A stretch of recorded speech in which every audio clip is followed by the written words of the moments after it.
হ্যাঁ ভালুন, আজ আপনাদেরকে নিয়ে আসছি আমাদের পুরুলিয়ার ঝালদার নড়াহাড়ার ঝর্ণা দেখাবার লাগে। এই ঝর্ণাটা কিন্তু দমে সুন্দর দেখতে। ভালুন কোথা থেকে কলকল কলকল করে জলটা আসছে, আর চারদিকে পাথর চাটান বাঁধা, আর এত সুন্দর দেখতে লাগছে যে কিছু বলবার মতন লয়। মানে আমার তো দেখে নিয়ে মনটা একদম ভরেই গেল। আর জলটা যা কালা কালা আছে না, দমে সুন্দর লাগছে। মনে হচ্ছে যেটুকু সিনায় নিলে ভালো লাগবে। আর আজকে রোদের তেজটাও ছিল দমে, হ্যাঁ সেইটুকু লাগে, গরমটাও ছিল দমে।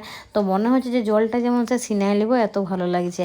আর চারদিকটা ভালো সবুজে সবুজ পাহাড়, আর মাঝটা দিয়ে এত বড় পাথর চাটানোর মধ্যে দিয়ে জলটা যাচ্ছে। দমে ভালো লাগছে কিন্তু দেখতে, সত্যি আমার তো দেখে নিয়ে মনটা দমে ভালো হয়ে গেল। তো এই জায়গাটুকু দূরেই আছে, তো কী করে যেতে হবে জায়গাটায় আমি অবশ্যই আপনাদেরকে দেখাই দেবো, বলে দেবো যে কেমন করে এই জায়গাটা আসবে। নড়াহাড়ায় যে এখানে ড্যামটা আছে ওইখানটায় নাই, ড্যামটালে অনেকটা ভিতর দিকে আছে এই জায়গাটা। আসলে ভালো জায়গায় আসতে গেলে তো একটু কষ্ট করতেই হবে। তো সেই কষ্ট করে আমরাও এসেছি, কিন্তু কাছে নিয়ে মনটা পুরো শান্তি হয়ে গেছে। এত সুন্দর লাগলো জায়গাটা। তো আপনাদের কেমন লাগলো জায়গাটা আমাকে অবশ্যই কমেন্ট করে জানাবেন।